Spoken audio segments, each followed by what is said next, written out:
사람들에게는 새로운 변화에 대한 기대가 있습니다. 저와 여러분의 마음 가운데 이렇게 새로운 것에 대한 갈망, 기대가 있는 이유는 무엇일까요? 그 이유는 아주 간단한데요. 지금 현재의 삶, 현실의 삶에 만족하지 못하고 있기 때문에 그렇습니다. 뭔가 불만이 있고 불평이 있기에 새로운 변화를 기대하고 있는 것입니다. 자, 지금 현재를 살아가고 있는데 만족하지 못하는 그 어떤 것들이 있습니다. 뭔가 마음에 들지 않고 또 무엇인가가 힘들고 현실 가운데서 좀 벗어나고 싶은, 뭔가 새로운 것들을 경험하고 싶은 그런 마음들이 있습니다. 자, 이 지긋지긋한 이 세상, 이 땅을 변화시킬 새로운 세상이 왔으면 좋겠다는 그런 기대, 그런 소망이 있습니다. 자, 이런 변화에 대한 갈망, 새로운 것에 대한 소망은 특별히 우리나라 사람들이 더 강할 것입니다. 수년 전 코로나로 인해서 일상이 완전히 무너져 버린 기억이 있습니다. 코로나로 인해서 우리의 삶이 송두리째 빼앗겨 버린 것 같은 그런 기억들이 있습니다. 아이들은 학교에 제대로 가지 못했고 또 어린들은 일터로 나가지 못했습니다. 여러 가지 제약으로 아주 혼란스러웠습니다. 심지어는 교회를 가고 싶어도 갈 수 없는, 예배를 드리고 싶어도 예배당에 들어갈 수 없는 그런 것들도 경험했습니다. 정말 어느 한 곳 안심하고 갈 수 없는 그런 지긋지긋한 삶, 그런 삶이 우리를 괴롭혀 왔습니다. 그리고 이제 수년이라는 시간이 흘러서 좀 괜찮아질만 했더니 어떤 것을 경험하게 됩니다. 생각지도 못한 작년 말 대통령의 계엄과 그 이후에 탄핵이 이어졌습니다. 이후에 정치권이 극한의 대립이 있었습니다. 아주 혼란스러운 이 나라가 전개되었는데 새로운 대통령이 선출되어서 이제 좀 괜찮아지나 싶었더니 미국이 갑작스러운 관세 부과 행정명령으로 인해서 또 혼란의 소용돌이에 빠져들게 되었습니다. 주변 상가분들에게 요즘 어떠시냐고 여쭈어 보면 말도 말라고, 코로나 때도 정말 힘들다고 느껴졌는데 지금은, 그때는 지금에 비하면 양반이랍니다. 그렇게 힘들고 어려운 삶이 우리 앞에 직면해 있으니 어떤 생각이 듭니까? 세상이 좀 변해버렸습니다. 자, 뭔가 극적으로 새롭게 되었으면 하는 그런 마음이 있습니다. 새로운 세상이 열리기를 기대한다는 것입니다. 그런데 이런 극적 변화가 우리의 삶 가운데 일어날까요? 우리가 IMF를 경험했습니다. 그 이후에는 금융위기가 있었고요. 코로나, 또 계엄과 탄핵, 그리고 관세 부과로 인해 수출 주도형 국가인 우리나라에 굉장히 어려움이 찾아왔죠. 생각지도 못했던 어려움들이 이어서 계속되고 있습니다. 누군가에게 들었더니 지금 현재가 가장 좋을 때라고, 이후는 더 나빠질 거라고 그렇게 말하는 분들도 있습니다.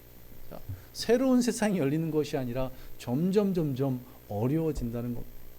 자, 이 어렵고 힘든 세상 가운데 직면하게 된 저와 여러분들, 무엇이 필요하겠습니까?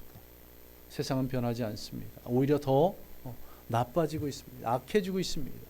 그렇다면 우리가 어떻게 해야 될까요? 세상이 변하지 않는다면 바로 우리가 변화되면 되는 것입니다. 오늘 본문에서 저와 여러분의 변화에 대해서 그렇게 말씀하고 있습니다. 오늘 본문, 이 본문 아주 유명한 구절입니다. 생소하신 분들도 계시겠지만 그리스도인들이 암송하는 성경 구절 꼽는다면, 순위를 꼽는다면 1위는 압도적으로 요한복음 3장 16절, 하나님이 세상을 이처럼 사랑하사 독생자를 주셨으니. 자, 이것이 압도적인 1위일 것입니다. 2위가 조금 경쟁이 치열한데요. 2위 어떤 구절일까요? 창세기 1절 태초에 하나님이 태초에 천지를 창조하시니라. 그리고 우리 지난주에 보았던 요한복음 1장 12절, 영접하는 자 곧 그 이름을 믿는 자들에게는 하나님의 자녀가 되는 권세를 주셨다고. 또 한 가지가 있습니다. 또 유명한 시편 23편 1절, 여호와는 나의 목자시니 내게 부족함이 없으리로다. 이 세 구절이 아마 2위를 다툴 것이고요. 그리고 그 세 구절이 2, 3, 4위가 된다면 5위가 또 경쟁이 있는데 바로 오늘 본문 고린도후서 5장 17절, 그리고 마태복음 1장 1절. 구약의 첫 번째 구절이 하나님이 태초에 천지를 창조하시니라 라면 신약의 첫 번째 구절이 마태복음 1장 1절이죠. 약간 뭔가 하는 생각이 드실 텐데, 아브라함과 다윗의 자손 예수 그리스도의 세계라. 자, 이 구절. 자, 그런데 오늘 본문이 좀 생소하신 분들이 계실 것입니다. 신구약의 첫 번째 구절도 아니고 요한복음 3장 16절이나 또 요한복음 1장 12절 또 시편 23편 1절 같은 그런 유명한 구절도 아닙니다.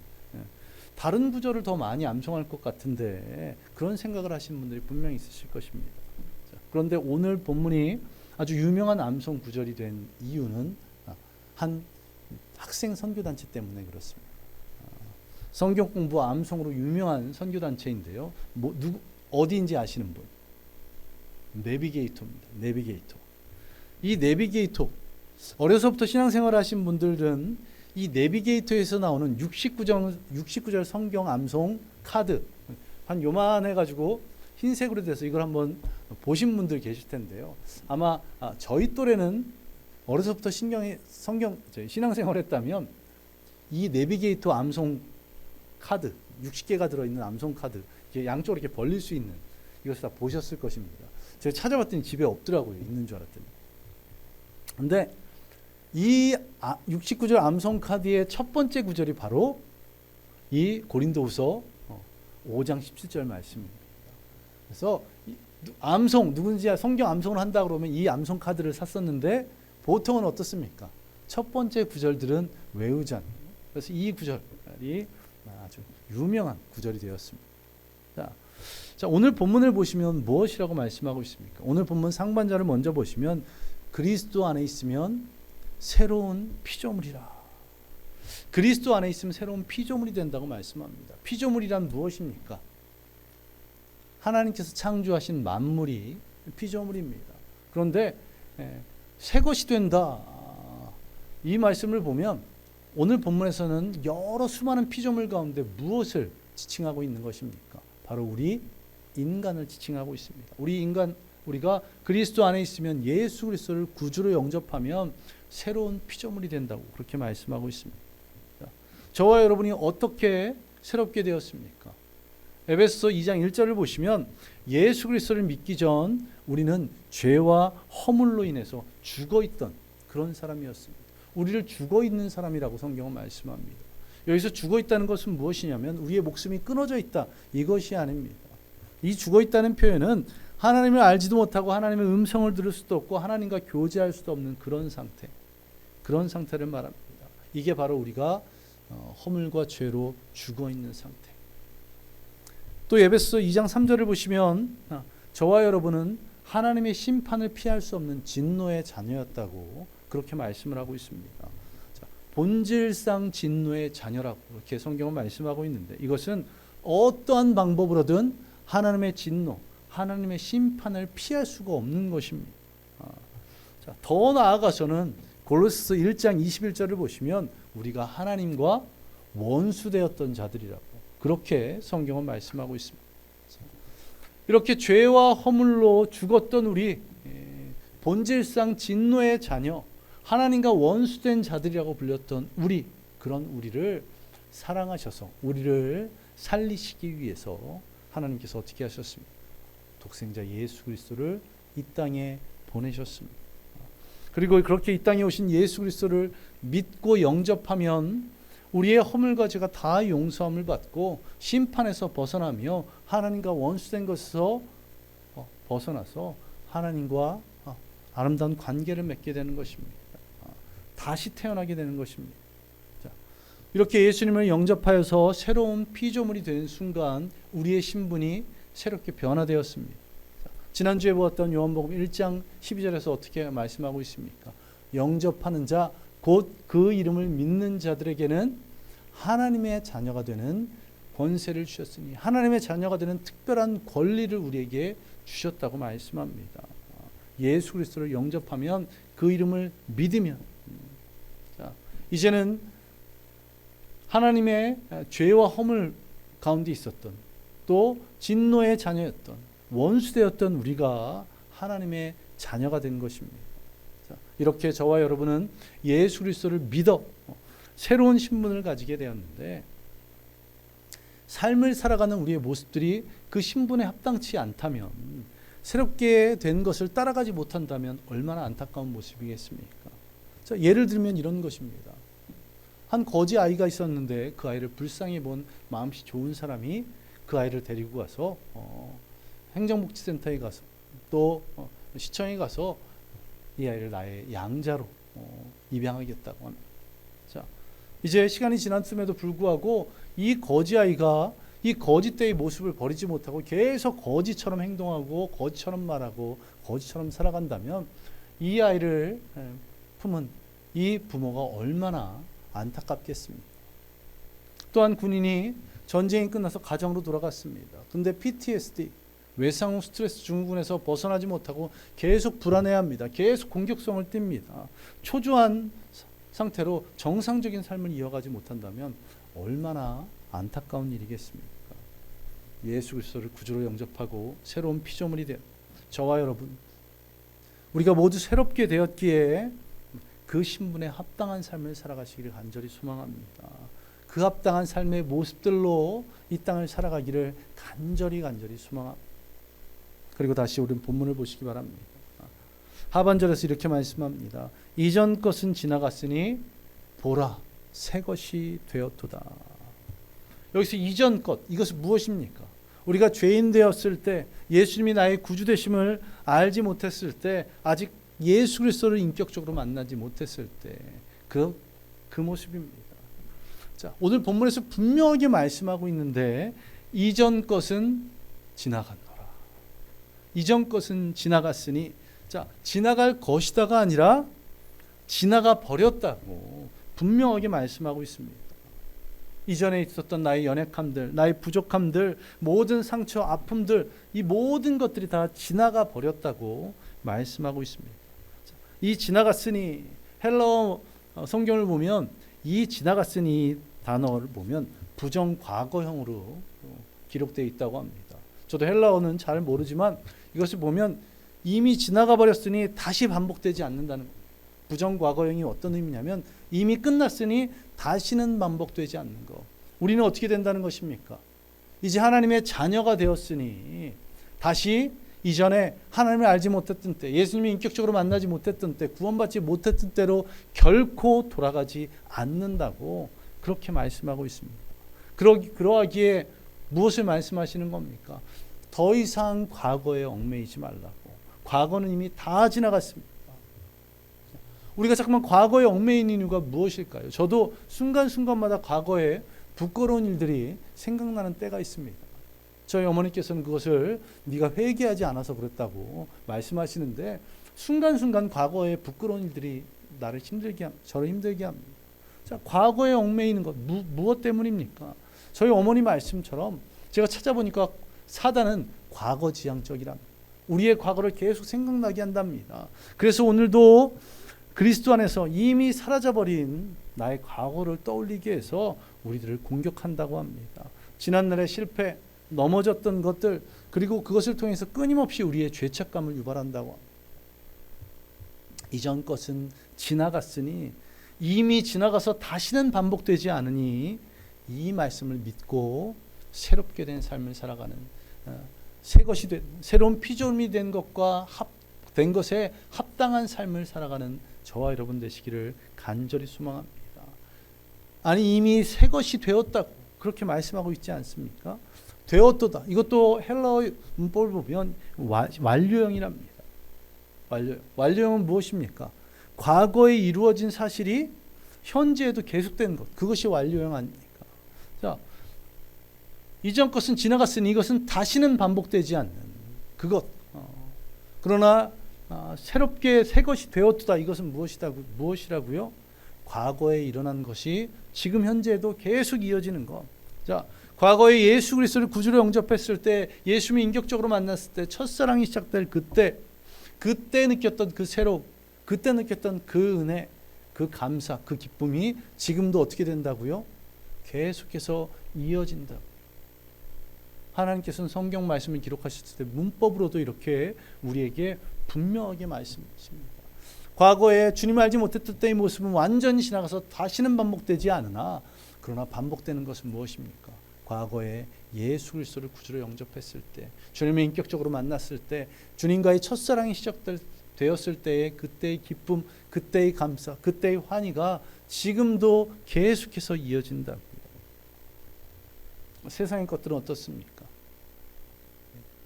맛있는 음식을 먹으면 하루가 기쁘고, 이런 얘기 있지 않습니까? 새로운 옷을 사면 일주일이 기쁘고, 새로운 집에 들어가면 한 달이 기쁘고, 결혼을 하면 1년이 기쁘다. 뭐 이런 얘기들. 세상의 것들은 지속되지 않습니다. 그러다 보니 너무 사랑해서 결혼한 부부 사이에서도 권태기라는 것이 일어난다고 합니다. 그러나 하나님이 주시는 이 은혜로 새로운 피조물이 된 것, 그것은 어떻게 된다고요? 과거에 일어난 것들이 지금도 계속 이어진다고요. 새로운 피조물이 된 저에게 또 여러분에게 주어지는 하나님의 은혜, 하나님의 사랑이 날마다 새롭게 우리의 삶 가운데 일어나는 것입니다. 이 은혜가 저와 여러분들에게 있기를 간절히 소망합니다. 이 은혜가 이 자리에 있는 모든 분들에게 임하여서 정말 새로운 피조물이 된, 새 것이 된 것 같은 그에 합당한 삶을 살아가는 저와 여러분 되시기를 간절히 소망합니다. 자, 이렇게 새로운 피조물이 된, 새 것이 된, 이전 것은 다 지나간 저와 여러분들, 우리가 원하고 바라고 기도해야 될 것, 또 우리가 바라봐야 할 것은 무엇이겠습니까? 내가 처한 지금 현재의 상황, 그것을 바라보며 원망하고 불평하는 것, 또 내 상황을 바라보며 불평하면서 내가 원하고 바라는 것을 이루어지지 않았다고 다시 또 원망이 반복되는 그러한 삶이 아닐 것입니다. 내가 새로운 피조물이 되었기에, 내가 새 것이 되었기에 우리가 원하고 바라는 것들, 우리의 시선이 변화되기를 소망합니다. 오늘 찬양에서 드렸던 것처럼 우리의 시선이 주님을 향할 때 어떤 일이 벌어진다고요? 하나님이 일하기 시작한다. 내가 하면 힘들지만 하나님이 일하시면 은혜로 힘들고 고통스러운 것이 아니라 기쁨과 감사가 넘칠 줄로 믿습니다. 그 은혜가 저와 여러분들에게 있기를 간절히 소망합니다. 세상은 변치 않는다고 말씀드렸습니다. 그런데 세상이 정말 변하지 않을까요? 전 세계에서 가장 가난했던 이 나라가 이렇게 변했습니다. 세상은 변합니다. 그런데 전제되어야 될 것이 무엇입니까? 세상은 그냥 변하는 것이 아니라 바로 우리를 통해서 변하게 될 줄로 믿습니다. 그리고 우리의 변화는 어디서부터 시작됩니다? 나의 변화에서부터 시작됩니다. 나의 변화는 어디에서부터 시작됩니까? 이 하나님이 주신 구원의 은혜, 그 십자가의 사랑에서부터 시작되는 줄 믿으시기 바랍니다. 이미 저와 여러분은 이 구원의 은혜, 이 십자가 사랑을 경험했습니다. 이미 우리는 그렇다면 무엇입니까? 변화된 것입니다. 변화되었기에 새로운 피조물로 새 것이 된 것으로 살아가는 것이 마땅한 것입니다. 그에 합당한 삶을 살아가시길 소망합니다. 우리의 가정에서, 우리의 일터에서, 우리의 학교에서 그 은혜가 있기를 간절히 소망합니다. 내가 하는 것이 아니라 나는 그냥 새롭게 되어서 나의 시선을 주님께로 향했더니 내가 원하고 바라는 것을 구하는 것이 아니라 하나님이 원하시고 바라시는 것을 구했더니 하나님이 일하심을 통해서, 하나님이 역사하심을 통해서 우리의 가정이 변화되기를, 우리의 일터가 변화되기를, 우리의 학교가 변화되기를, 그것을 통해서 이 나라 이 민족이 변화되기를 간절히 소망합니다. 그 은혜가 우리 가운데 임할 줄 믿습니다. 성경은 분명 말씀하고 있습니다. 무엇이라고요? 우리가 그리스도 안에 있으면 새로운 피조물이다. 이전 것은 지나갔으니 새 것이 되었다고 분명하게 말씀하고 있습니다. 우리의 과거의 모습은 결코 다시 반복되지 않으나 새롭게 변화된 그 은혜와 사랑은 우리의 삶 가운데 날마다 경험되어지고 날마다 체험되어진다. 그 은혜 가운데서 시선을 하나님께로 향하고 우리가 원하고 바라는 것이 아니라 하나님께서 원하시고 바라시는 것을 구함을 통해서 이 땅을 변화시켜 나가는, 우리의 가정, 우리의 일터, 우리의 학교를 변화시켜 나가는, 우리의 교회를 변화시켜 나가는 저와 여러분 되시기를 간절히 소망합니다. 우리 함께 기도하겠습니다. 이 시간 기도할 때 주님, 오늘도 내게 이 귀한 은혜를 부어주니 감사합니다 라고 먼저 감사하시고, 그 감사한 후에 우리의 삶이 변화되고 우리의 삶이 새롭게 된 것을 내가 잊지 않고 그 은혜 가운데 거하면서 우리 시선을 주님께로 향하게 해달라고. 내가 원하고 바라는 것을 구하는 것이 아니라 주님이 나에게 원하고 바라시는 것을 구하는 그런 믿음을 달라고. 그런 믿음을 통해서 우리의 가정이 변화되고, 우리의 일터가 변화되고, 우리의 학교가 변화되고, 우리의 교회가 변화되도록, 그로 말미암아 이 나라 이 민족이 변화되도록 주님 일하여 달라고, 주님 역사해 달라고 우리 함께 기도하겠습니다. 기도합니다. 아버지 하나님 감사드립니다. 오늘도 우리에게 귀한 은혜를 부어주시니 감사드립니다. 진리의 말씀, 이 은혜의 말씀으로 우리가 새로운 피조물이 되어 새 것이 되었음을 다시 한번 깨닫게 됩니다. 아버지 하나님, 이전 것으로 다시는 돌아가지 않는 우리 부으시는 그 귀한 은혜, 그러나 새롭게 된 이것은 날마다 감격과 감사와 은혜가 넘치는 것입니다. 그것을 경험할 수 있습니다. 아버지 하나님, 이렇게 새롭게 된 새로운 피조물 된 우리가 믿음의 눈으로 주님 바라보게 하여 주시고, 우리가 원하는 것이 아닌 주님이 원하시는 것을 구함을 통해서 우리의 가정이 변화되고, 또 우리의 일터가 새롭게 되기를, 우리의 교회가 새롭게 되기를, 우리 학교가 새롭되기를, 또 그것을 통해 이 나라 이 민족이 새롭게 되기를 소망합니다. 그 가운데 주님이 일하시고 주님이 역사하셔서 우리 앞으로 펼쳐질 삶이 새롭게 되어지는 놀라운 은혜를 간절히 소망합니다. 그렇게 주님 일하여 주시고, 그렇게 주님 역사하여 주시옵소서. 그 은혜 감사드리며 예수님 이름으로 간절히 기도드리옵나이다. 아멘. 아버지 하나님 감사드립니다. 오늘도 주님께서 이 예배 가운데 우리에게 말씀하여 주시고 은혜 부어주시고 또한 귀하게 역사하시니 감사드립니다. 주님, 오늘 주신 이 진리의 말씀을 붙잡고 우리가 이미 새로운 피조물이 되었음을, 새 것이 되었음을 잊지 않게 하여 주시고, 주님께서 새 것이 되게 하셨사오니 주님께서 그 부어주시는 그 은혜와 사랑을 날마다 경험하며 우리가 믿음의 눈으로 주님 바라보게 하시고, 우리의 원하고 바라는 것이 아닌 주님이 원하고 바라시는 것을 구함을 통해서 우리의 일터, 우리의 가정, 우리의 학교, 우리 교회가 변화될 수 있도록, 그것을 통해서 이 나라가 새롭게 되는 놀라운 역사가 주님의 일하심으로 말미암아, 주님의 역사하심으로 말미암아 이루어지도록 주여 인도하여 주시옵소서. 준비한 예물 하나님께 드립니다. 주님께서 그 예물 기쁘게 받아주시고 하나님 나라를 위해서, 주님의 몸된 교회를 위해서 귀하게 사용하여 주시옵소서. 주님께서 이 한 주간도 이 진리의 말씀 붙잡고 새롭게 된 새 것이 된 삶을 살아가도록 인도하실 줄 믿으며 이 모든 것 예수님 이름으로 기도드리옵나이다. 아멘. 이제는 우리 주 예수 그리스도의 은혜와 무한하신 하나님의 사랑하심과 성령님의 함께하심과 충만하심이 새로운 피조물로 새 것이 된 것으로 살아가는 우리 모든 성도들 머리 위에 임하기를 예수 그리스도의 이름으로 간절히 축원하옵나이다. 아멘.